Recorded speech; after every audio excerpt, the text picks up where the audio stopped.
Hi guys, welcome back to my channel, The Wealthy Mindset. It's yours truly, Money Making Mitch. And as usual guys, this is not financial advice. Please do your own due diligence and research. So I did a video recently talking about the four horsemen riding for Tesla for the Model Y, coming to destroy it. It would be just a memory. There was an EV company by the name of Tesla. Yes. And I said the four horsemen that were coming for them was, one of them is going to be Xpeng, that's releasing an SUV soon. The other one is Onvo Ramp Up. The other one is Li Auto. It's coming out with an SUV, all electric. Of course, we saw Xiaomi that just had 289,000 orders in 1 hour. And yes, you heard that right. And I spoke about their coming out with theirs to destroy the Model Y. And of course, the L90 is coming. That will take a large market share away from the SUV segment. And I also spoke about using history as your teacher. If you use history as your teacher, you will understand that they cannot stop the Chinese expansion just like they couldn't stop Toyota. But also, there are going to be two segments in the EV industry. Consolidation is already beginning, where a lot of the competition is going bankrupt. And there are going to be some winners. You're going to have the mass market brands that sell based on just mass marketing for cheap prices, like BYD. BYD will be in that segment, but they also are making their own batteries, which NIO is getting ready to do. And I did a video on that with help. And also, there's going to be the segment that is the smart segment, a computer on wheels, like Xiaomi, like NIO, like Xpeng. For example, with NIO New World Model. Well, to set the stage for today's video, take a look at this clip, and then we shall continue. Let's get to Bill Russo now. He is founder and CEO of Automobility, a global strategy consulting and investment advisory firm. Bill, thanks for joining us. I just want to start by getting your reaction to those numbers. I mentioned more than 200,000 pre-orders in a matter of minutes. When you see numbers like that, what do you think? Yes, Xiaomi's a different type of a disruptor. They're not just an EV company. They're creating a fully integrated digital ecosystem value proposition, which in China, the world's biggest digital economy, resonates very, very well. They're bringing the smartphone mindset to the vehicle and treating the car as a smart terminal. The SU7 sales have been impressive. They sold north of 270,000 units in just over in about 14 months. This model is actually the YU7, the second model, which has that impressive opening in terms of pre-orders, is an even larger segment of the market. So I think you're going to see a pretty strong positive momentum for this company going forward. Yeah, these are good ideas that Xiaomi is putting forward, but almost certain to inspire imitators as well. So can demand for the YU7 be sustained in what's a very competitive Chinese market? Yeah, I think, first of all, if you copy hardware, that's one thing, but this is not a hardware-only company. This is a device company. They have an ecosystem of Xiaomi users, of other smart devices that number in the hundreds of millions. There's more than 600 million devices that carry a Xiaomi logo. This is a well-accepted consumer electronics brand entering a new space, one of significant size. The biggest computer that you're going to interact with on a daily basis is actually going to be the one with wheels on it. That's the car. They recognize this opportunity. They've entered it. And in 1 year with one model, they're outselling Tesla in China. So do you anticipate that Xiaomi might add some more models after this, or do you think they're just going to focus on doing a couple of models, but very, very well? I think the way you attack a market is don't overly complicate things. I think go to the big segments. They've done that now with the sedan, the SU7, now the YU7, which is an SUV, a bigger segment. So when I say they sold north of 270,000 units, expect even more volume for the YU7. I think that's one thing that they learned from Tesla is don't oversupply the market with too many different variants. But that doesn't mean you can't enter other segments. There are other product configurations that are possible for Xiaomi to enter. I think this is just the beginning of their journey to become a global smart EV company. All right, so I mentioned competitors a moment ago. How do Xiaomi's competitors come up with strategies to counter what is a fairly compelling ecosystem of cars, phones and other devices?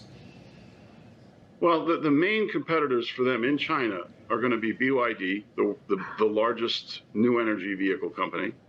I'd say BYD is not a digital native. I think BYD's claim to the market is going to be through super scaling the hardware and trying to compete by presenting as a smart terminal like interior configuration, which is what Xiaomi is doing. But BYD's ability to compete is going to be based on their scale and their ability to price aggressively. The other big competitor for them is going to be Ito or the Harmony Alliance, which is Huawei's ecosystem.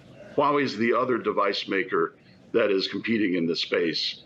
And there are other smart device companies, but none as capable as Huawei is in terms of delivering the total hardware and software integrated human-machine interface type of a solution. So I'd say those are the two main competitors, BYD and Huawei for Xiaomi. And conspicuous by its absence in that list, Tesla. What can Tesla do to improve its competitiveness in China? Yeah, well, Tesla's the pioneer. Obviously, they have software-based, and I think as pioneer, you get consideration. But Tesla's business in China has been under pressure. They're down. Just to give a number, the market for new energy vehicles in China is the only growth segment in the market. It's 40% higher this year than it was last year, but Tesla's sales this year are down about 8%. So that tells you that Tesla's model lineup is aged. The Model 3 launched in 2020, the Model Y in 2021. So they lack the freshness of companies like Xiaomi. And quite frankly, they don't have the digital ecosystem localized in the way the Chinese consumers want them. So I think these smartphone companies, these smart device companies jumping into the automotive industry with hundreds of millions of people that use their smart devices, that's a highly relevant value proposition in this market. Well, as you've been speaking, we've been showing some of the market share of China's biggest EV makers on the screen as well. And you noticed this as well, that the market is becoming more and more concentrated in fewer and fewer hands, the likes of BYD, Geely. Do you see further consolidation taking place here? And how many big car brands are we going to end up with in China? Yeah, well, first of all, there are historically, there have been over 100. We're probably down to, as we look at the market right now, 10 companies generate 80% of the new energy vehicle sales. 5 companies, which includes Tesla, generate 60% of the new energy vehicle sales. And BYD, the leader, generates about 1/3 of all the new energy vehicle sales. So important to note that this is already a very concentrated market. It will consolidate because you can't run a business on very low volume in this industry and survive for very long. But there are going to be 2 lanes of those survivors. One lane is the hardware commoditizers, the ones who basically can only compete if they can price aggressively at scale. They're not going to necessarily differentiate themselves with software and technology. But you've got another lane, and that lane exists in China. Xiaomi's in that lane. Huawei's in that lane. Frankly, Tesla's trying to compete in that lane. And others like XPeng and NIO are struggling to generate the same volumes as what we've seen from Xiaomi. But they're going to differentiate with electronics and human-machine interface, smartphones on wheels. That'll be the 2 lanes of competition, and we'll see consolidation in both lanes. I want to get your views, too, on opportunities offshore for some of these Chinese EV makers. I mean, we see the US, Europe putting up barriers to protect their domestic car industries. But here in Australia, where I am, there is no longer a domestic car industry. And we're starting to see a few Chinese models on the roads now. How much growth is there offshore in markets such as Australia, Mexico, others? Huge. One out of every 5 cars that are made in China are actually being sold outside of China. And as I've said before, if you put a dam on a river, it doesn't stop the flow of the water, it just reroutes it. And China, instead of going to the US, instead of attacking Europe directly, they'll go to the emerging world. That's the global south, and Asia, I would put Australia in that category. It will be Central Asia, Middle East, Latin America. China is going aggressively to those places. There were 5.9 million exports from China last year. We're going to see a number somewhere around 6.5 million this year. The penetration of electric vehicles into that number is about 1/3 this year. So China's going to go to the world with affordable electrified mobility, and I think we're going to see more and more of that, in particular in the emerging world where affordability matters more. Well, we've seen Xiaomi come to the fore with its innovative ecosystem that we've talked about. So what are the next developments in the EV space that you're looking out for? Any manufacturers with an edge in any particular area, such as battery or range or anything like that you're watching out for? Okay, let's take the superscaler in the EV lane, which is BYD. BYD makes its own batteries, is highly vertically integrated, and can compete aggressively on price just simply because they have the highest cost component vertically integrated, and they have the scale economies to compete on price. BYD is significantly pushing on exports. They increased their export volume by about 200,000 units this year. They're now the number 2 made in China exporter. But you've got companies like Chery, Chang'an, SAIC with MG brand, all aggressively moving into those global markets, in particular to what we call the emerging world, global south, Middle East, Latin America, and I would put Australia in that target zone. The markets without high barriers with tariffs to entry. That doesn't mean China's not going to Europe. I've been to Europe 3 times this year. There's very strong pull coming from the European market for affordable electric vehicles, and Chinese companies are building their beachhead. They're going to start from Eastern Europe. The tariffs don't stop China. It actually just reroutes the water, not from made in China, but from building factories in the region. So we'll see factories from BYD being built in Hungary, in Turkey, and plans for capacity expansions in Southeast Asia, and eventual plans for Mexico and Brazil. So the Chinese companies are going global. They're going to do it with localized production. There's precedent for this. The Japanese, the Koreans, all the global auto industry went global, not with building everything in the home country. That's how you start. Eventually you go global with factories around the world. All right, guys, welcome back. So I hope you all enjoyed that clip. It shows the segments that's going to be around. Battery as a swapping, the guy failed to mention that, but battery as a swapping, battery as a service, is going to be one of the segments where if EV companies will eventually, all of the winners will join, all of them. Notice he mentioned companies like Chang'an, SAIC, Chery, Geely, all who have already teamed up with NIO to do battery swap enabled models, because they are some of the leaders in China, and they understand that if they don't team up with NIO with battery swapping, they will crumble. They will fall by the wayside. Because eventually what's going to happen, I said this many times on this channel, that if you don't adopt battery as a service, your car will have no value and you will never buy an EV again, unless it's battery swappable. But he also spoke about how these Chinese companies will be building factories in other countries, just like Toyota, Nissan, and the rest had to do, and how they're going to go throughout the rest of the world. So they do not need the American market. The only sad thing for us here in America is we will fall behind and stay in the Stone Age. When I look at the type of cars we have here in America now, it is shameful compared to what the rest of the world is receiving. We are being left in a third world status. But what else is happening, you may ask? Well, NIO said on Friday today that the rollout of the version of its NIO World model, yes, the system that thinks way faster than the human brain, assisted driving system, will begin this weekend for vehicles built on its latest CEDAR operating system. Boom! Now remember what that gentleman just said. You're going to have 2 segments, the mass market segment and the segment that relies on electronics, on computing. The EV maker initially released its smart driving system to all the vehicles in late May and scheduled the rollout to its newer models for late June. Well, it's here. It's being rolled out, guys. Starting this weekend, the Neo World model will be pushed over the air to the recently refreshed ES6, EC6, ET5, and ET5 Touring models. That is our driverless technology. Unlike Tesla's so-called full self-driving that kills everything, and I did a video on that where it even damaged that boy, that little child, really badly. Our New World model, you saw people driving them for over 250 kilometers, going through tolls and traversing, really difficult roads in China without any human intervention. It is unbelievable.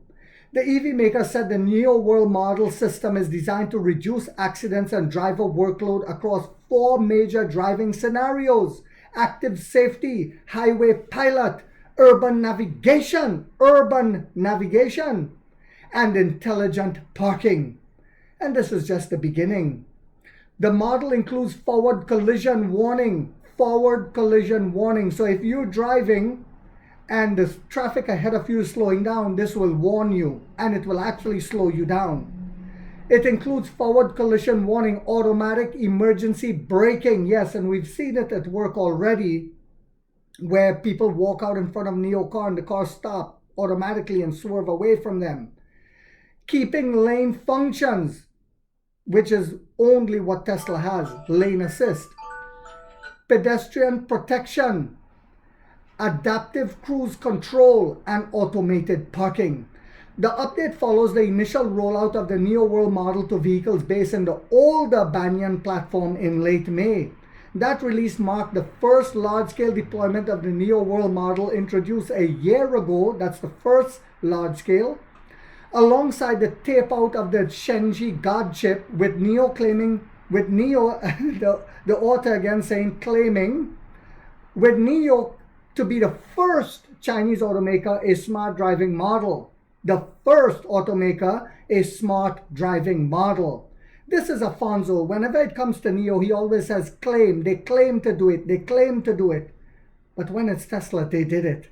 When it's Xiaomi, they did it. When it's BYD, they did it. You have to understand, Neo is the only company that's a threat. Neo is the only company that's a threat to the oil industry due to our battery swapping station. So it's always propaganda about Neo claims. I want you guys to remember that. In a demonstration shared in mid-May, Harry Wong, Neo's head of smart driving product and experience, posted footage of a nearly 40-kilometer autonomous drive completed without any driver intervention. Of course, he didn't say claim on this one.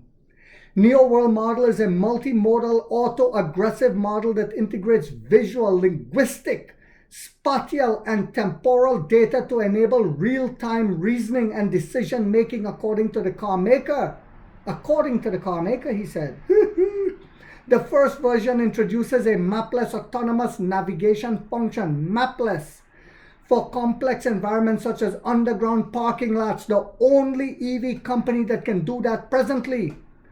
Unlike conventional systems that rely on preloaded maps or fixed interface commands, Neo World model allows drivers to use natural language to instruct the vehicle, such as take me to the exit. Yes, you can talk to our artificial intelligence, know me. Or go to building 18 and it will obey your command. No other EV company can do that. The system interprets signage and surroundings using onboard cameras and sensors to generate an appropriate driving path. The company described Neo World model as a foundational step in enabling point-to-point autonomous navigation without predefined routes. Parking lot autonomous navigation underground is the first application of the model combining spatial perception, environmental understanding, and multi-turn reasoning with a map-free setting. Quen 2.5 is at work, my dear lads. So I hope you guys found this video yet again to be informational, inspirational, and motivational. If so, guys, Don't forget to hit that thumbs up. Takes a lot of time to do these videos and the editing. And if you haven't yet subscribed, you might want to think about doing so, because in this channel, we are waking up the middle class for the first time to get a major piece of the pie from the ground level up as to how the games are played on Wall Street. And like 50 said, we get rich or we die trying, guys.